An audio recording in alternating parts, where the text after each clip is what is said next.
America first అనే నినాదంతో కఠిన నిర్ణయాలు తీసుకుంటూ ట్రంప్ 2025 ఏడాదిలో ప్రతిరోజు హెడ్లైన్ వార్తగా నిలిచారు. వలసవాదం, వీసా నిబంధనలు కఠినతరం చేయడం, భారీగా సుంకాల విధింపు వంటి నిర్ణయాలు ప్రపంచాన్ని కుదిపేశాయి. ట్రంప్ కొత్త రకమైన దౌత్య విధానంపై ప్రపంచ దేశాల విమర్శలు, ప్రతివిమర్శలతో నిరంతరం ఆయన వార్తల్లోకి ఎక్కారు. యుద్ధాలు ముగింపునకు చేసిన ప్రయత్నాలు సహా తనకు నోబెల్ శాంతి ఇవ్వాలని బహిరంగంగానే ట్రంప్ చేసిన వ్యాఖ్యలు ఆయన్ను రోజు హెడ్లైన్స్లో ఉంచాయి.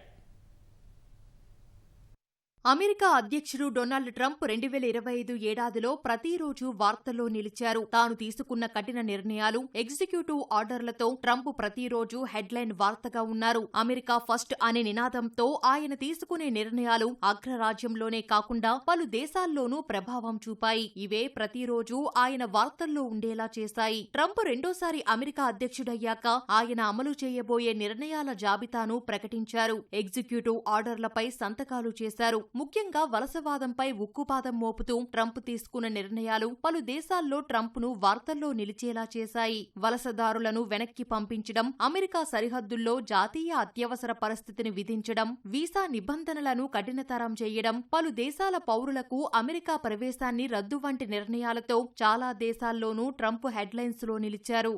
అమెరికా ఫస్ట్ నినాదంతో భారత్, రష్యా, చైనా సహా పలు దేశాలపై భారీ సుంకాలు విధిస్తూ ట్రంప్ తీసుకున్న నిర్ణయాలు ప్రపంచాన్ని కుదిపేశాయి. టారిఫ్ల నిర్ణయం పలు దేశాలు అమెరికాతో వాణిజ్య ఒప్పందాలు చేసుకునేలా చేసింది. ట్రంప్ కొత్త రకమైన దౌత్య విధానంపై చాలా దేశాల అధినేతలు స్పందనలు, నిపుణుల విశ్లేషణలు ఆయన్ను వార్తల్లో నిలిచేలా చేశాయి. ఇజ్రాయిల్, గాజా, ఉక్రెయిన్, రష్యా యుద్ధాల ముగింపునకు ట్రంప్ చేసిన ప్రయత్నాలు సైతం నిరంతరం ఆయన్ను న్యూస్ హెడ్లైన్ గా ఉంచాయి. యుద్ధాలను ఆపేందుకు శ్వేతసౌధం వేదికగా జరిపిన చర్చలు కూడా వార్తల్లో నిలిచాయి. ఇందులో ఉక్రెయిన్ అధ్యక్షుడు జెలెన్స్కీ, ట్రంప్నకు మధ్య జరిగిన వాగ్వాదం ముఖ్యమైనది. తాను 8 యుద్ధాలను ఆపానని, తనకు నోబెల్ శాంతి బహుమతి ఇవ్వాలని బహిరంగంగానే ట్రంప్ చేసిన వ్యాఖ్యలు పలుసార్లు వార్తల్లోకి ఎక్కాయి. తీసుకున్న నిర్ణయాలు, చేసిన వ్యాఖ్యలు, వాటిపై స్పందనలు, విమర్శలతో 2025 ఏడాదిలో ప్రతిరోజు ట్రంప్ హెడ్లైన్ వార్తగా నిలిచారు.